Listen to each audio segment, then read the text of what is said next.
So you're a government employee and maybe you're finding a lot of stress that's taking place right now within the workplace, or maybe an incident that has transpired, which has left you feeling a bit unwell. It's taken its toll on your body, it's taken its toll on your life, and you're thinking of applying for medical board. But in addition to that, you have the option of resignation. And you're not exactly sure which route to take, whether you should be aiming at a medical board or whether you should be looking towards resignation. Now, this particular video is aimed specifically at you. It's designed to give you guidance, some insights, so that you are able to make a more informed decision. Now, I'm Devanaika, and I help GEPF members make one of the most important financial decisions, which is whether they should retire or resign from GEPF. In this video, I'm giving you the comparison between a medical board as well as resignation planning. Let's get started straight away. I'm heading over to the iPad. The thing that I want you to first take cognizance of, right? First that I want you to be mindful of is age. So I want you to make a note of that because it plays a vital role depending on which option that you are choosing, right? Now, when you are aiming at medical board, we can have a look at your GEPF member statement to see what benefits are going to be there. And again, I'll come back to the age. It's an important criteria. Let's go have a look at a member statement. Now, when you're watching this video, I want you to pay attention to the video itself the first time around. Just have an understanding as to what I'm doing. Understand the formula, the process behind it. You can watch it the second time around and then use your figures, right? Then get a more clearer picture of what it is that you're aiming at doing. So when you are getting a statement, try to get the statement as close as possible to the time when you are aiming at leaving, right? Meaning if you are leaving in 6 months' time, try and get a statement 6 months down the line. GEPF is a defined benefit fund, so you can get statements calculated ahead of time. The reason I'm saying this is then your amounts become a bit more accurate, right? So in order to determine the benefits that you would get on medical board, you'll see here it's under this section. It's page 2 of your member statement. And it has this section where it says discharge due to ill health. And you can see for this particular member, the discharge due to ill health, it's a monthly income of $27,000. Very important, the figures that you're seeing here are always before tax, right? Meaning it's $27,000 as a gross income. There's going to be tax coming out, and then the amount that will actually land in your pocket is the amount after tax. In addition to that, the member is entitled to a discharge amount. So that's the lump sum or gratuity amount. And this is 1.2 million. So you're going to get a lump sum as well as a monthly income. Both benefits are going to be taxed. I'll guide you a bit more on the tax in a short while. Let's go take a look at what happens with resignation. Now, again, this is why you want to make sure your statement is very current, close to the time that you're wanting to leave. The resignation benefit is always a very accurate estimate, right? Meaning if your resignation benefit is at the end of this month, it's relatively accurate, right? If you are leaving in 6 months' time, then you want to get a statement as at 6 months from now so that you're able to see what the value increased to, right? GEPF keeps this relatively accurate because resignation can happen at any time, you see. This is why you notice the resignation value is something that's constantly increasing each time you get a statement, unless, of course, GEPF adjusts the formula. So for this member, the resignation value sits at 5.1 million. Again, when you're looking at your statement, you'll be able to see what the value sits there. So now we've got two amounts that you want to pay attention to, right?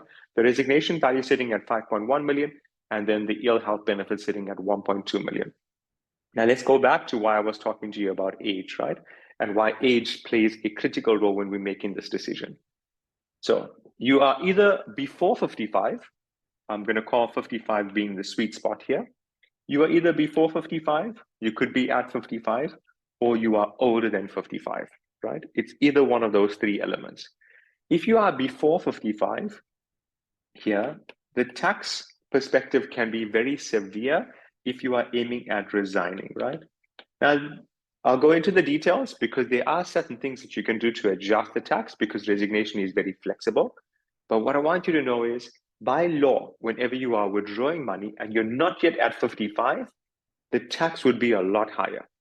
You might notice that when you come to 55, you have a certain lump sum that's going to be tax-free, but that only kicks in when you get to age 55. So let's go have a look at the same thing, but I want to show you in terms of a tax guide.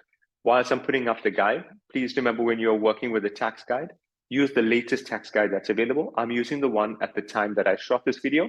You can see it's a budget guide 2023. So make sure that you're using the most recent one, right? Two types of tax tables, pay very close attention because this is where you can start to see the difference between the two from a tax perspective, right? And I'll give you a bit more insights shortly. Now, the first tax table here, it's a withdrawal tax table. So you can see it says retirement fund lump sum withdrawal benefits. What does withdrawal mean? A withdrawal, in this case, how I'm explaining to you is if you are withdrawing the money before 55. So think of withdrawal as someone who's taking retirement money, taking out some money, but they're not actually investing the balance to earn an income, right? So this is what withdrawing means. You're withdrawing some money, but you're not actually investing the balance to earn an income. Now, if you are before 55 and you're aiming at resigning and you're not moving to an approved fund, this is what would happen, right? Your benefit would be taxed according to a withdrawal tax table. And you can see here, it's only 27,500 that's going to be tax-free, meaning the rest of this money is going to be taxed. If you have a look, the tax is calculated on a sliding scale. So the more that you have, the higher the tax is. And I'll do a quick calculation for you on a rough figure just now so that you have an idea. But remember the resignation value that we saw just now was at 5.1 million, right? So if you have a look closely, 5.1 million is more than 27,500. It's more than 726,000. It's more than 1,089,000. So what it means is you're going to be taxed on the highest scale here. And if you look at what the formula is saying, you're going to pay 223,740 plus 36% of whatever is more than 1,089,000. Now, don't worry, I'm going to do the calculation for you, so you're not having to do anything. Just follow along so that you have an understanding of the framework, right? What this works out to. Now, again, I'm going to be working this out using the 5.1 million. I just want you to have an understanding as to what would happen from a tax perspective. You see a calculator pulled up. I'm rounding the figure off 5.1 million, and then I'm working what the table says, right? The table says whatever is more than 1,089,000 is going to be taxed at 36%. So I'm minusing 1,089,000. It means 4,011,000 is taxed at 36%. So when you do the calculation, the tax is 1.4 million here, right? But in addition to that, you have to add the portion that Sar said you must add, which is the 223,000. So what it means in total, if you're aiming at resigning, 1.6 million. Now that's not the total tax. So hold on a moment. I'm going to give you just go and explain this to you better on the iPad. Because if you are aiming at resigning, you have two options that you can take, right? So here, your funds are sitting within the GEPF on this side. And on the flip side, you could aim to withdraw if you're aiming at resigning. You could have everything paid out in cash. If you are having everything paid out in cash, this is where I just calculated the tax for you, and it's sitting at 1.66 million, right? That was the tax.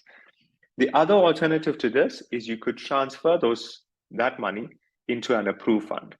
Now, be mindful, there are two types of approved funds. You want to make sure that you have an understanding of the types before you put the money in, right? This is the last thing you want is to go into the wrong approved fund, because once you're in, you're sort of stuck. So make sure you get the right guidance in terms of that. When you are transferring to the approved fund, immediately the tax becomes zero. So this is how you can save a fortune on tax. But here again is where the age 55 comes in, right? So you want to analyze, if you are leaving before, do you have access to some liquid cash? Do you have money to carry you through, right? To get to age 55.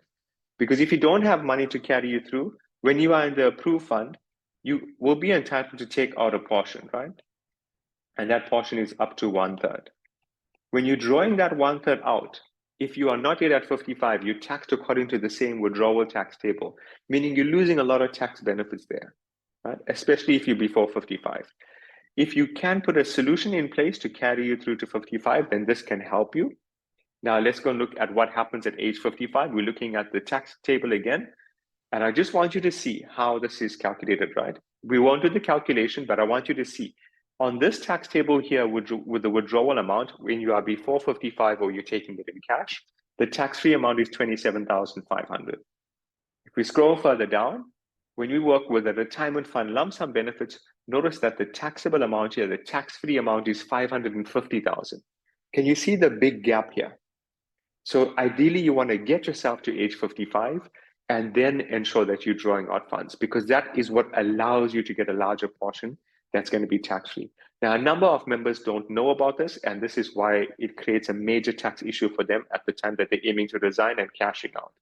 What takes place on a medical board, right? So if you are aiming at medical board, what happens, and it's approved, right? Remember, medical board is not easy to get. So this is the other thing that you want to factor. It's not easy to get. So if it's not easy to get, you want to come out very quickly, then resignation might be a better option for you because you're able to exit earlier. Or maybe it's just taking too long, or you're frustrated, whatever your set of circumstances are, but you want to plan ahead.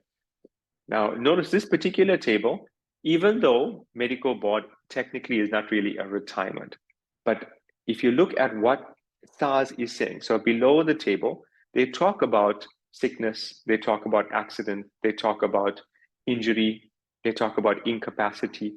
So it means if you happen to be medically boarded, when the calculation is done, even if you're before 55, this tax table will be used. Critically important, right? So even if you are before 55, this tax table will get used, meaning you get a larger amount now that's going to be tax-free, right? So this means you're going to end up paying less in tax. So that becomes a plus factor. If you are 55 or older and you are aiming at resigning, again, this tax table comes into play. So they pretty much work on par from that perspective. Let's head back and look at some of the other elements that are in play here, right? Now, heading back onto the iPad, as I mentioned, age becomes a critical factor for you. So if you are beyond 55 and you're aiming at a resignation, so beyond 55, it's sort of easier for you because then you can take the balance of the funds and you can invest for income, right? So this is your 2/3. You can take those funds and you can invest for an income. Yeah. On the medical board side, remember GEPF is doing that for you, right? Just what you want to ensure is on this side, there are options for your legacy to continue, right? Meaning you can pass on that amount through to your beneficiaries and the people that you love and care for. That capital can stay as a legacy. But on the if you're aiming at medical board side, it's almost like you're retiring within GEPF. So you don't have that benefit where you can pass on that legacy for generations to come. Good. So when you are comparing this, you want to analyze it firstly from an age perspective. Are you before 55 or after 55? You want to analyze this very closely from a tax perspective so that you can understand what takes place from a tax perspective. And you also want to understand this very importantly from a control perspective, right? Because if you are aiming at medical board, you have to bear in mind that GEPF is going to handle all of this for you, meaning they are in control of the lump sum you're going to get. They are in control of the income as well as the annual increases. If you are aiming at resigning and you plan this very carefully, then you're gaining control of this. You can control this in order to ensure that you're putting the tax to its bare minimum. You can control the income that you're getting. You can control the lump sum that you're taking out in cash. So you have a lot more flexibility, right? So you're aiming at focusing on those three elements. Now, I hope you found the video insightful. Please remember to watch it again, but this time watch it using your specific GEPF statement so that you can start to compare the figures, right? Post comments below and reach out to me. Share with me what has been insightful for you from the video. I shared with you 3 important secrets here. One being age, the second being tax, next being control. Which one of these 3 has been the most impactful for you? So comment below so that I can get something. I can see where you're needing assistance with. And if there's something else that you need me to provide guidance with, let me know so that I can create a video as well. Now, if you know of members who are needing this type of support, I encourage you to share the video to them. Share the link, and YouTube is a free resource. If you found the video helpful, click the thumbs up sign and remember to subscribe so that the next time we're producing this content, it's easily available for you.